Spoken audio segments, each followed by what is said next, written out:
As my grandmother said when she was crowned, coronations are a declaration of our hopes for the future, and I know she's up there fondly keeping an eye on us, and she'd be a very proud mother. The UK is reeling from an explosive revelation involving Prince Louis and Princess Charlotte that has shaken the royal family. At a Christmas event, Louis revealed how Queen Camilla called him annoying and left him feeling rejected. Charlotte stood by her brother, their words exposing cracks in the monarchy's image. Let us tune in to see how this reshapes the narrative of the modern royal family.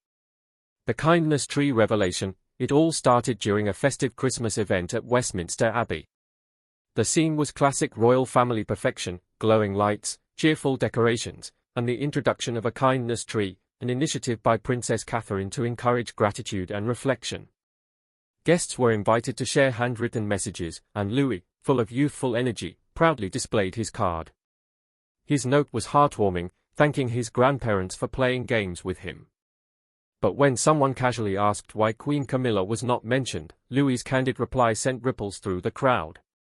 Because what he said next, with childlike innocence, shattered the carefully curated facade of royal unity. Without hesitation, he revealed that Camilla had promised to play with him but later called him annoying and told him to leave. If that was not enough, he mentioned catching her sitting alone, doing nothing. The audience, stunned by the rawness of his comment, could not help but exchange whispers. This innocent honesty from a child was not just endearing but deeply revealing. The fallout was immediate. Catherine, ever the composed mother, quickly intervened, speaking quietly to Louis to diffuse the moment. Prince William's expression reportedly turned serious, while Camilla's usual poise faltered ever so briefly. What seemed like a simple comment had inadvertently exposed a deeper issue within the royal family's carefully maintained image. The relationship between the Wales children and their step-grandmother has long been a subject of quiet speculation. While the bond they share with their maternal grandparents, Carol and Michael Middleton, is warm and affectionate, their connection with Camilla has always appeared distant and formal. Unlike King Charles, who has been photographed gardening, storytelling, and spending quality time with his grandchildren, Camilla's interactions with the Wales children have been limited to public events, often feeling stiff and distant choreographed. Take for instance last year's Easter celebrations at Windsor Castle. The Wales children spent the day with their parents and King Charles, enjoying family traditions. Camilla, however, was notably elsewhere, spending time with her own family. Moments like these underscore the divided dynamics within this blended royal household. William and Catherine's parenting style contrasts sharply with traditional royal approaches. Determined to give their children a grounded upbringing, the couple has prioritized a balance between royal duties and normal family life. Their home in Windsor, Adelaide Cottage, is intentionally low-key, offering the children space to run, play, and bake cookies with their Middleton grandparents. This effort to foster normalcy is evident in their decision to enroll the children at Lamrook School, which emphasizes not just academics but also kindness, creativity, and community involvement. Yet, as much as the Wales children's upbringing is modern and relatable, it cannot completely shield them from the complexities of their family's history. For William, memories of his late mother, Princess Diana, and her tumultuous relationship with Camilla undoubtedly influence his approach to parenting and his children's interactions with their step-grandmother. Camilla's own family dynamics add another layer of complexity. She maintains a close bond with her biological grandchildren from her first marriage, often prioritizing time with them during family gatherings. This divide became apparent during Trooping the Colour celebrations, where observers noted the physical and emotional distance between Camilla and the Wales children. Despite their shared public duties, the younger generation of royals, however, is anything but conventional. Prince George, as the future king, is learning to navigate his responsibilities with quiet leadership, while Princess Charlotte's confidence and protective instincts toward her siblings have already made her a standout figure. Prince Louis, the youngest, has charmed the public with his playful antics and unfiltered honesty, bringing a refreshing relatability to the royal family. Together, their personalities create a dynamic that feels refreshingly human, even under the scrutiny of a global spotlight. But moments like the kindness tree incident reveal the challenges of blending families within the rigid framework of royal tradition. Camilla's journey to becoming queen consort was far from smooth, and her past as the other woman in Charles and Diana's marriage casts a long shadow over her relationship with William's family. The media's portrayal of these dynamics only adds fuel to the fire. Every interaction, or lack thereof, is analyzed and dissected, feeding into narratives that may or may not reflect the full picture. Camilla's perceived favoritism toward her biological grandchildren and her more formal relationship with the Wales children highlight the ongoing struggle to bridge emotional and generational divides. At the same time, William and Catherine's decision to include the Middletons in their children's lives has been a game-changer. Carol and Michael Middleton provide a sense of stability and warmth that balances the pressures of royal life. From organizing family games to baking sessions, their involvement offers the children a grounding influence that contrasts with the formality of their royal duties. The shift in royal parenting is also evident in how William and Catherine allow their children to express themselves. Unlike past generations, where royal children were often seen but not heard, the Wales kids are encouraged to share their thoughts and emotions. While this openness is refreshing, it also brings moments of unpredictability, like Louis's candid comment about Camilla, that challenge the royal family's tightly controlled image. As Louis grows older, their interactions with Camilla are likely to evolve. Whether they will develop a closer bond with their step-grandmother or maintain a respectful distance remains to be seen. What is clear, however, is that the next generation of royals is already reshaping the monarchy in ways that reflect modern values and dynamics. As reactions to Louis's candid honesty unfolded, another story quietly began, one that would soon put Kate Middleton at the center of unexpected events. A royal photo, a nation's reaction. Back in January, a major surgery in London set the stage for headlines about Kate Middleton, the Duchess of Cambridge. It was initially thought that her condition wasn't serious. She had been in the spotlight for breaking mental health stigmas through campaigns supported by countless partners. But while addressing the issue in a heartfelt speech, something completely unexpected occurred. Someone from her past showed up in the crowd, catching her off guard. This wasn't just an awkward glance, her reaction shifted the whole room's energy. For a moment, her usual composed demeanor cracked. People speculated wildly about who this figure could be. Was he an ex-boyfriend? A former friend? Maybe someone with a complicated past connection? No one had clear answers, but the public's curiosity ignited instantly. This was a rare moment where her carefully curated royal image seemed to reveal something more personal underneath. While the royal family is no stranger to public scrutiny, this wasn't the only instance when Kate found herself at the center of unexpected attention. In Windsor, a supposed casual trip to a farm shop spiraled into a mini-drama. A local man, Nelson Silver, claimed he spotted the royal couple there, but online skeptics weren't buying it. Some insisted it wasn't Kate at all, but a lookalike named Heidi. Others nitpicked the footage, suggesting it was old based on what looked like Christmas decorations in the background. The online frenzy turned what should have been a simple outing into another spectacle. Then there was Mother's Day. Kate posted a family photo that quickly became a lightning rod for criticism. Some eagle-eyed viewers accused her of editing the picture, pointing to discrepancies in the image. She later explained it as her experimenting with photography, a hobby she's known to enjoy. But not everyone was convinced, and certain media outlets even stopped sharing the picture entirely. The controversies didn't stop there. Reports surfaced of a security breach at the clinic where she had undergone surgery. Allegedly, a few staff members attempted to access her medical records, raising significant concerns about her privacy and safety. It seemed like even the simplest moments in her life, whether a shopping trip or a personal health matter, were endlessly dissected by both the public and the media. Looking at Kate's past provides context for how she handles this relentless attention. Before becoming a duchess, her life was pretty relatable. She attended St. Andrews University, where she first met Prince William. Their relationship didn't start as a love-at-first-sight kind of story. Over time, their bond deepened. But her life before William was far from dull. She had been a dedicated student, a talented athlete, and an active participant in university life. Interestingly, during her university years, Kate was linked to someone else, Rupert Finch, a law student known for his charm and ambition. Their relationship was casual, but Rupert was an important figure in her life at the time. While they eventually went their separate ways, Rupert remained on good terms with Kate, even attending her royal wedding years later. Today, he is a successful lawyer married to Lady Natasha Rufus Isaacs, with 3 daughters of his own. Kate's earlier years weren't without challenges. She faced bullying at her all-girls boarding school, Down House, where classmates teased her for being thin and pale. Eventually, she transferred to Marlborough College, where she found a supportive environment. She excelled there, captaining the hockey team and earning a Duke of Edinburgh Gold Award. These formative experiences likely played a role in shaping her resilience and confidence. After finishing school, Kate took a gap year. She explored art in Florence, volunteered in Chile, and even worked as a deckhand in Southampton. These experiences broadened her perspective and prepared her for the high-profile life she would later lead.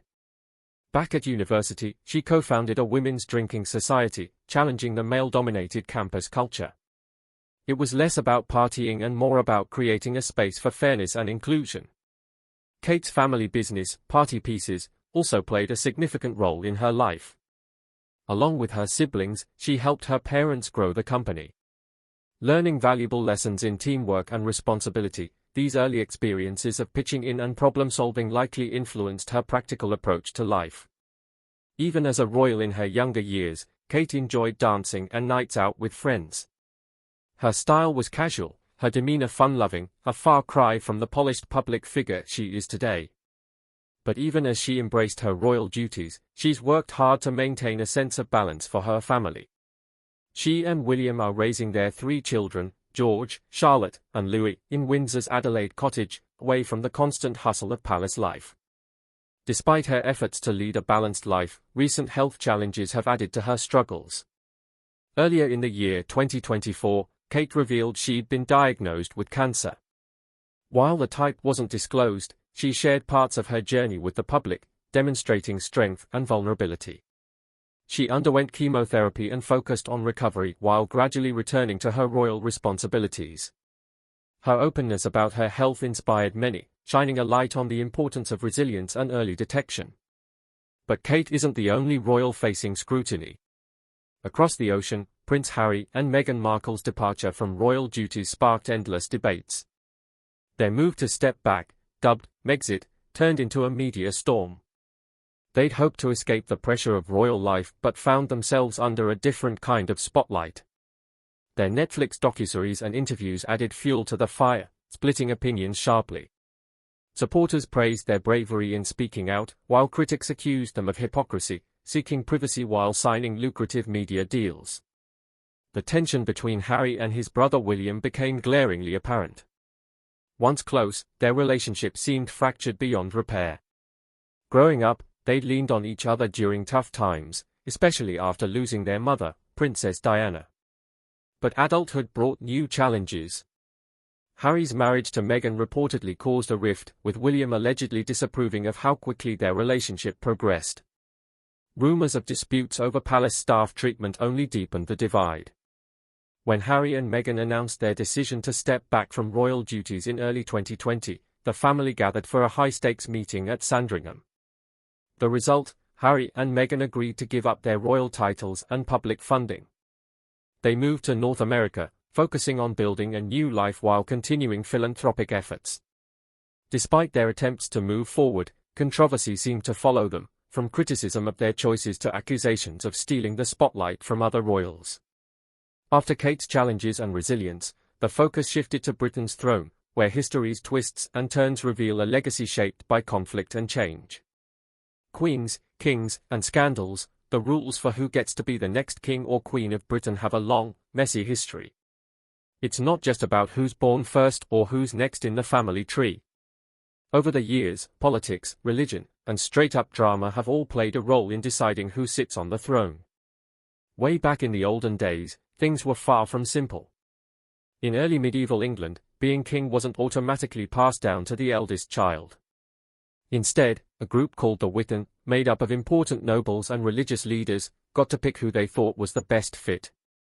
They usually chose someone from the royal family, but it wasn't always the direct heir. This system led to all kinds of arguments and even fights over who should rule. Sometimes, the Witan favored younger, more capable relatives over someone who was technically next in line, which made the whole process pretty unpredictable. Things changed in the year 1066 when William the Conqueror took over after the Battle of Hastings. He brought the feudal system to England and made succession more about family lines. Even so, problems didn't go away. A big example is the 12th century drama between King Stephen and his cousin Matilda.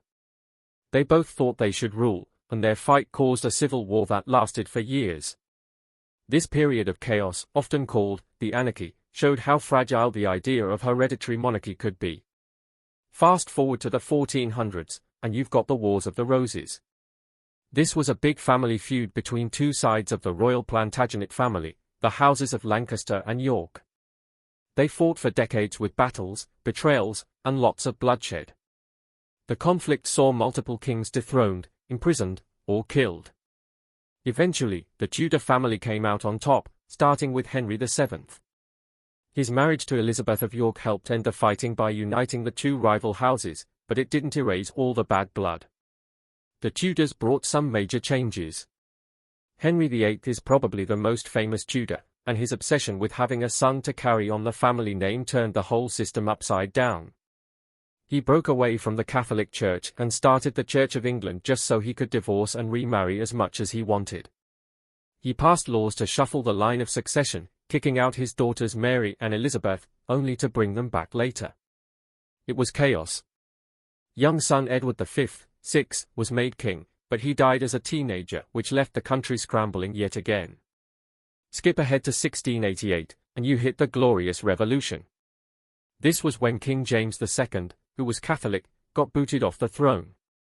People didn't want a Catholic king, so they brought in William III and Mary II to rule together. After that, new laws like the Bill of Rights and the Act of Settlement made sure only Protestants could be king or queen. Catholics and anyone married to a Catholic were banned from the throne.